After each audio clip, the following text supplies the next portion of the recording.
Welcome to Bad Idea Metals. I'm Anthony, and today I have a treat. A few weeks ago, I took apart a server, and the same guys that got me that server that I was way excited about, they also got me this. It's an M1 Mac. It's only a few years old, but unfortunately, it is dead. There's something wrong with. I can't actually remember what's wrong with it, but we're gonna take it apart. It got donated to this channel for that purpose, so that we could take it apart and see what's inside. Screws are already off, so let's talk a little bit about the features before we take advantage of the fact that the screws are off. It's got USB-C, HDMI, and a card reader, two more USB-C, earphone jack, and a power, MagSafe power. But in general, it's a pretty standard Mac.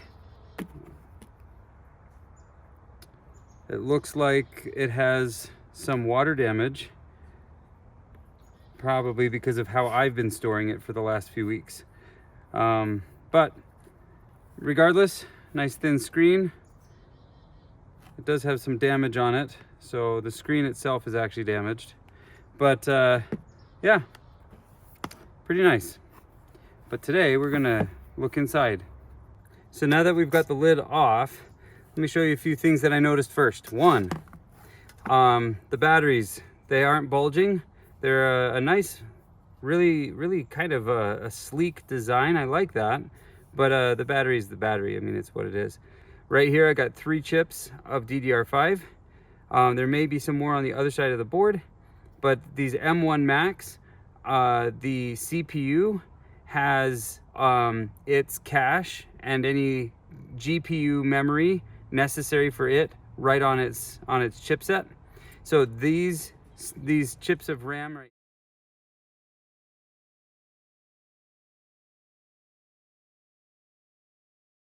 But let's go ahead and take the board out and flip it over and see what we got. And then let's see what we can do to reveal the CPU. That's gonna be kind of fun for me too. So let's go into our bag of tricks here. See what screwdriver types we're gonna need. Apple has been in love with the torque bit for a while. They also like the pentalope. A T4 was a good first guess for the motherboard screws right here.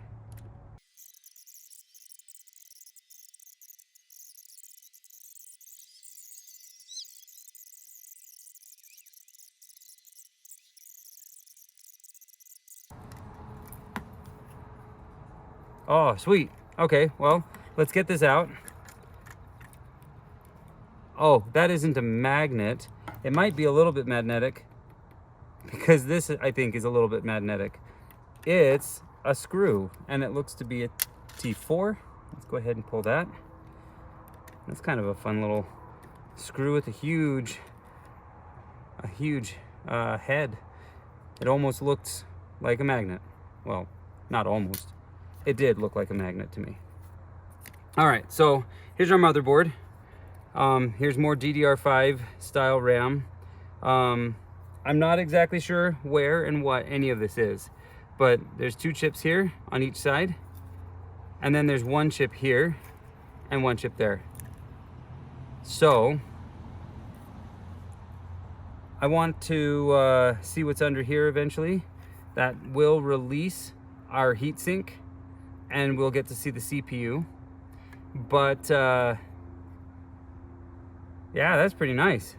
Okay, I'm gonna speak up. There's a lawnmower nearby that's gonna add itself to our soundtrack.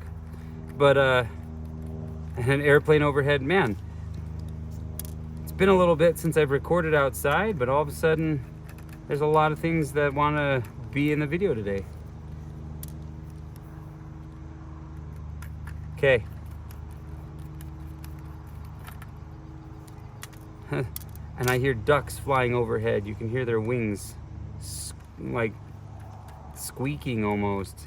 It's ducks' wings catching the air. It's pretty fun. Okay, so that's off. Let's see what this looks like. Well, there's our copper and aluminum and whatever else makes up our heatsink.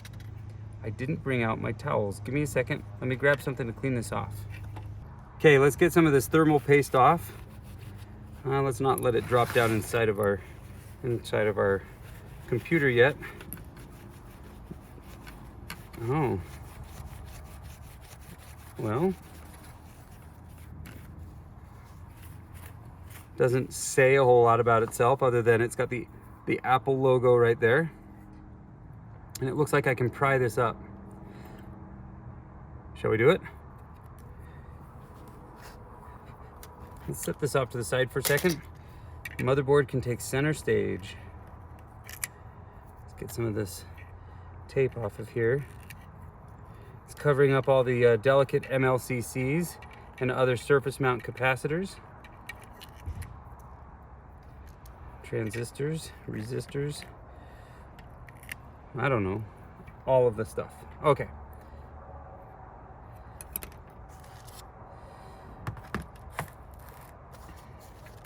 Don't know if I've got the right tool in this bag anymore. I had a metal prying tool and now it's disappeared as part of my ever disappearing set of tools. A flathead screwdriver is going to be adequate though. Let's get under it on all sides. Okay, so what do we have here? They've got tiny little Apple logos. Let me see if I can bring you in on that.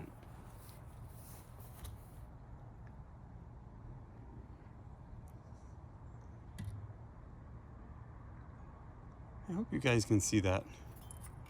And you can kind of see the Apple logo on this side. Let's go ahead and pull this off.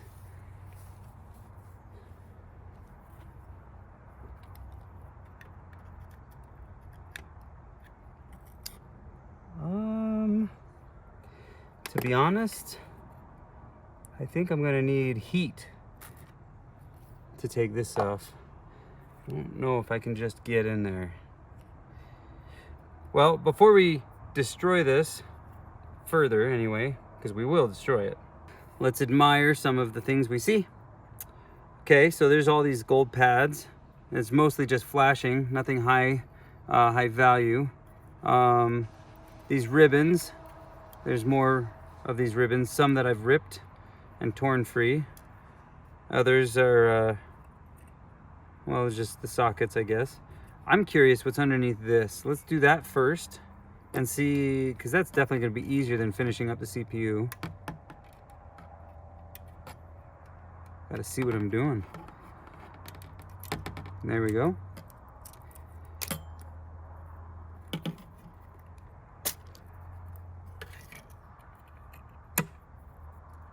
And just the shielding. But what was housed in there? There are some BGAs, some really small ones.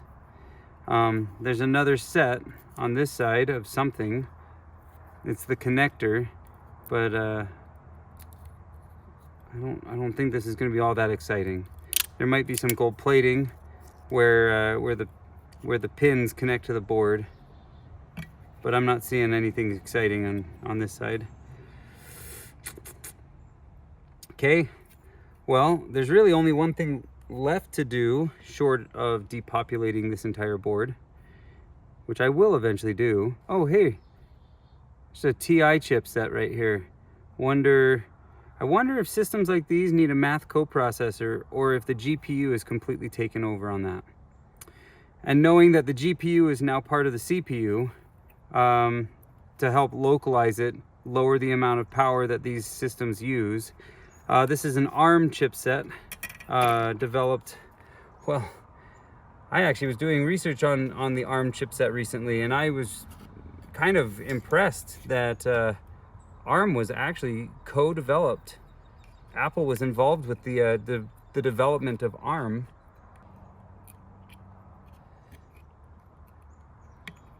Let's see, this is probably gonna cut my hands if it slips, so trying everything I can not to just stab and hope. That's usually how I end up with scars like this one. That one was a bad day. But I'm not seeing an easy way into the CPU. Let's give the board a little bit of a twist. I can hear it popping something. I don't want to break the board in half, although that would be interesting too. That is not my objective at the moment.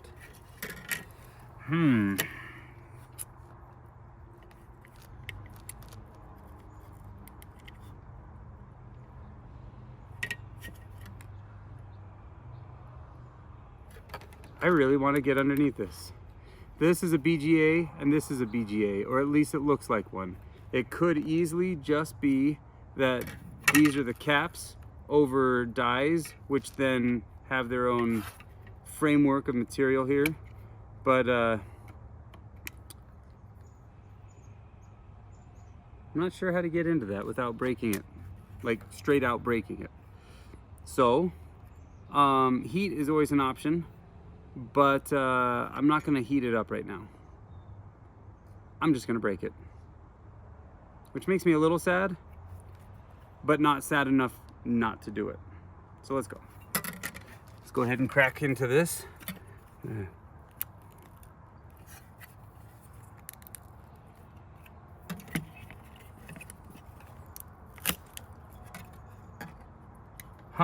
Well, first off, we get to see how thick our gold flashing is. There's a piece of it. But if you look close right here, it peels up pretty good. It's probably got a good thick copper layer underneath it. Flashing is usually really thin. It's usually a pretty negligible, pretty minimal amount of material. But there it is, there's the flashing.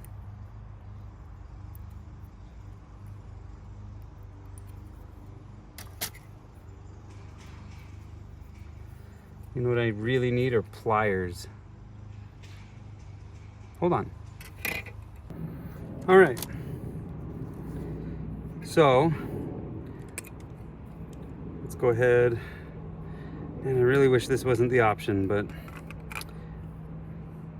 because if there was something salvageable and trophy worthy, I would have preferred that over this. But this is definitely coming apart today. After all, I have never seen inside of one of these CPUs. So it's gonna be fun.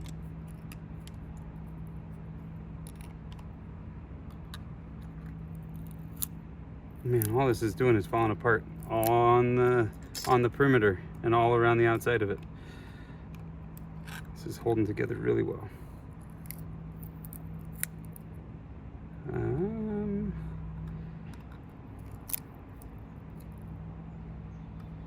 Did that do it?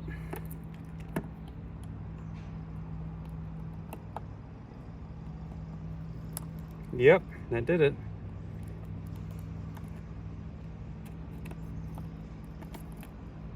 Okay, so inside of an M1 chip, it looks like this. A little underwhelming. Let's clean that up. See what this die looks like. And the chipset that's around it anyway.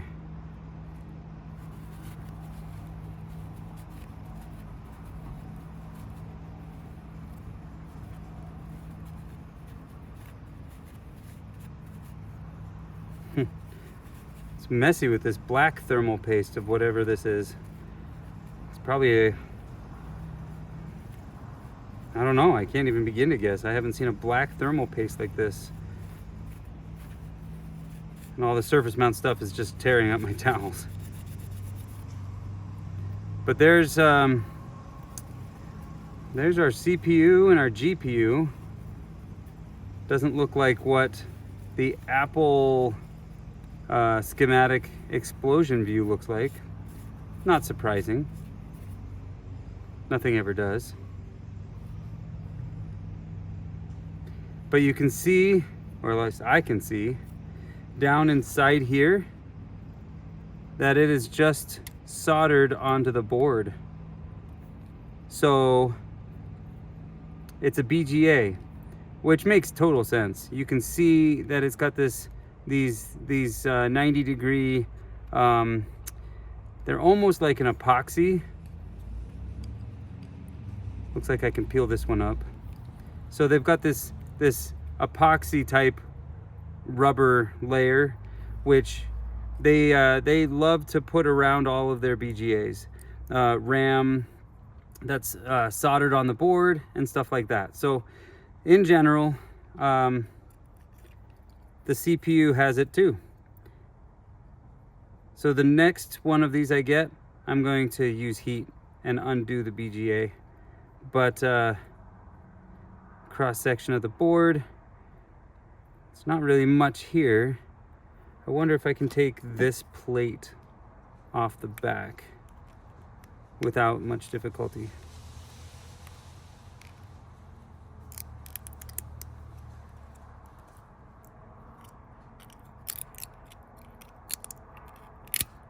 Okay, so that's come off. It's got what looks like some brass knobs on the end. That looks like the standard type of adhesive paste used in heat sinks. But it does look like there's gold pads underneath that, which is nice. But there's that. There's the chip. There's what's left of the CPU. There are numbers on it, and I'm sure with those numbers I'd be able to look them up and see what's what. I wonder how much gold is in here, if there's any bond wires, but there's our CPU. It's kind of an underwhelming experience, but okay. It's not the CPU's fault that I am disappointed, but there you go, an M1. Okay, there's a few things left to do on this. I do want to see a few things about the monitor. I think I'm pretty much satisfied with what I see on the bottom of this. There is something intriguing. I can see some gold plating or some fingering right here where the touchpad is. Let's go ahead and liberate the touchpad and just see what that is doing.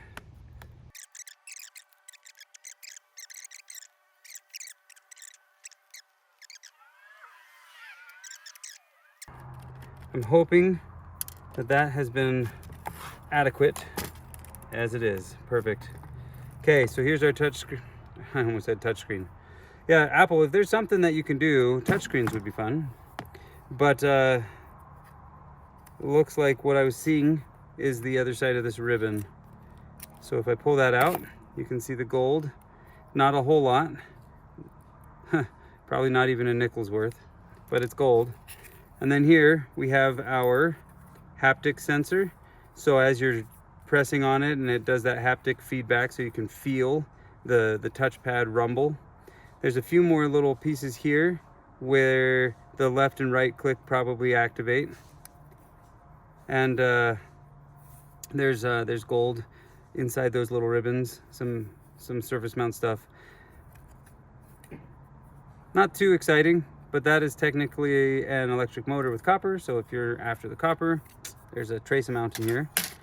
A little bit more than a trace amount, but still not a whole lot. I guess we could chase after the keyboard if we really wanted to. It does look like, before we're all done here, there are all these gold fingered ribbon cables and what looks to be I'm not sure what these are, but they have kind of a gold appearance to them. So what is that?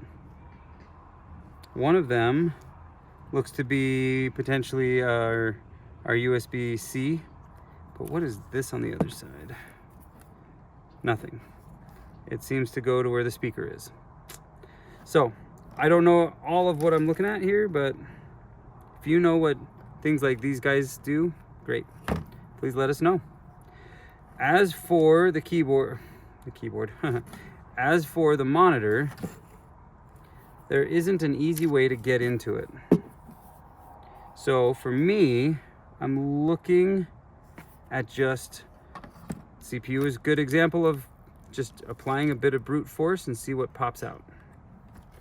Now, with monitors, that can often end up with glass being what pops out. So we want to make sure we don't spray ourselves with glass here. But we did in fact get underneath that. And there are a lot of layers. That's pretty interesting. I haven't seen what's inside of a modern laptop as way of like backlighting and light distribution and all the other things that the monitors need to do, refract, and I don't know. But one thing for sure, I don't want to get the glass in my fingers. But there, we're peeled back the first layer, the outer layer, and there's all these extra layers right here.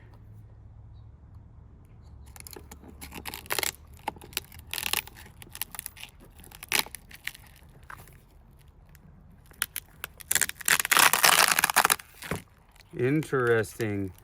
I'm not sure what all these different layers do, but this is semi-transparent, like a two-way mirror almost. You can see my fingers behind it, but it's reflective. The next layer is, well, there's multiple here. One semi-transparent. This is the one that does the diffusion. That's pretty standard for most monitors. There's another layer of that. I am not sure. Huh, that's pretty cool. I don't know if you can see how trippy that is. Man, that's cool. I'm gonna hold on to that. And then we've got just different layers of our transparency. So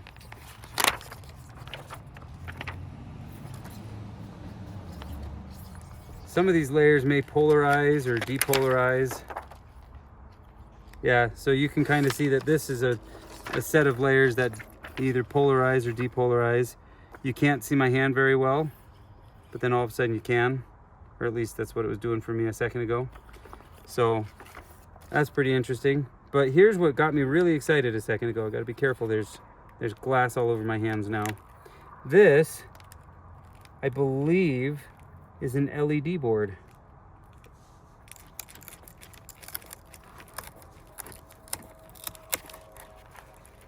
Oh, come on. There we go. This reminds me of a board used to distribute light for small jumbotrons, but this is even smaller than what I've seen before. So this is an LED pad, and it's flexible. It's a mat. Well, let's try to safely get the rest of this off and out of my way, so I can get the rest of this out. Oh, I'm tearing it. That's unfortunate.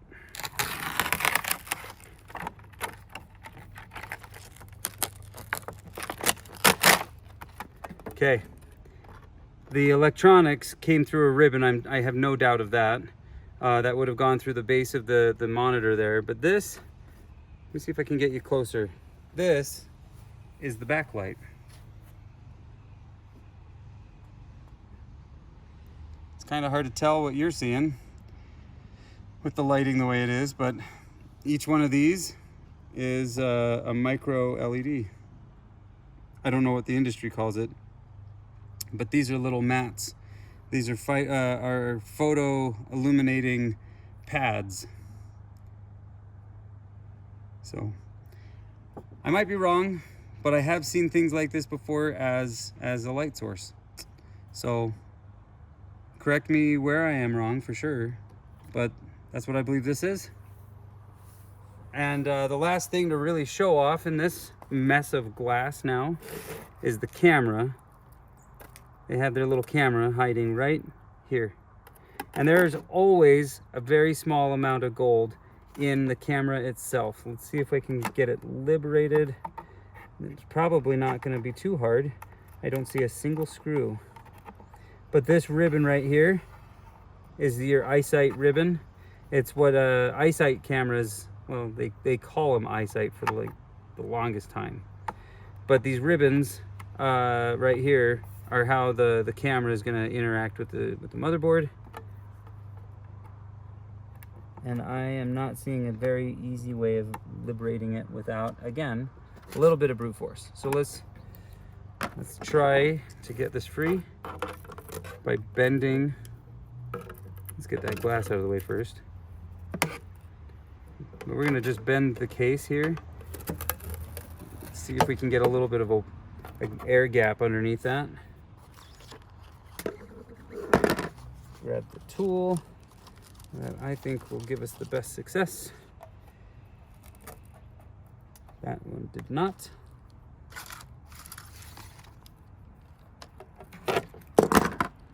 I want my flat screwdriver back. Where did I put that? Right there.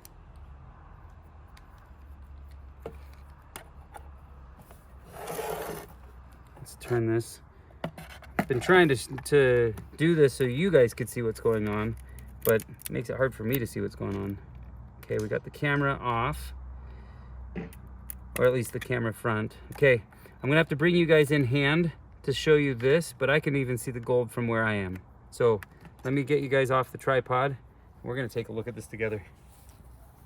All right, there we go. Try to stabilize the camera so I don't shaky cam you guys to death. But you can see on that left-hand side, all those gold bond wires, they are gonna connect to this chipset right here in a way that it can help pull the captured image off of that image sensor, the square in the middle, and it puts it down onto the control board where it's going to maybe do a little bit of pre-process, but then it comes off that, and then it goes across that ribbon right here with all the numbers and letters on it as it goes down into the rest of the machine, and then it's processed. But to give you a perspective on how small that is, this is my index finger. Pretty tiny. But there you go. That is cool. All the different cameras in the world, they usually have a percentage of gold right there on the die or on the image receiver. So I'll do an experiment someday if I can get enough gold, and I'll do an experiment someday if I can get enough camera image receivers. Can't remember the technical name for them right now, but that's what happens when you're unscripted. So anyway, no more shaky cam. Let's zoom out here and show you everything that we've gotten from our tear apart today. All right, so in no particular order whatsoever, here are the components that I have in the machine that I've pulled out today. We've got, well, from left to right, we've got our monitor layers, our photo layer that gives off the light, all of our different refracting and distribution layers, our depolarizing layers, and whatever in the world this yellow layer is, because that is just trippy. I can't believe all the weird colors that come off of this, but that's really cool. There's the body itself. We did not take the keyboard off, nor did we take the battery out, but that's all right. I don't really want to deal with the battery right now anyway. Motherboard. It's in a few pieces. CPU in the middle. And I know that a lot of people are going to be really, really frustrated, but this whole system was considered dead. And knowing how modern computers of every manufacturing type are usually built to be disposable, so be it. This one is now able to be disposed. And in my case, recycled for their gold. And here's some copper. And there's a little bit more up there on the heatsink. But this is the mouse, the trackpad, with all of its different components, the haptic engine on the bottom, and then just all the screws and fasteners. But it's amazing how simple the computers are getting. It used to be that laptops were a maze of leads, connectors, and surface mount stuff. And if you look closely at this motherboard, there's hardly any of that. Let's mourn and have a moment of silence for this poor and unfortunate M1. But while I'm doing that and cleaning up, I want to thank you for watching. I'll do more videos like these here pretty soon, but the winter months are coming, and I'm not sure what I'm going to do this winter. So hopefully something fun for you guys to watch. So when we get to it, I'll show you. Until then, have a good night.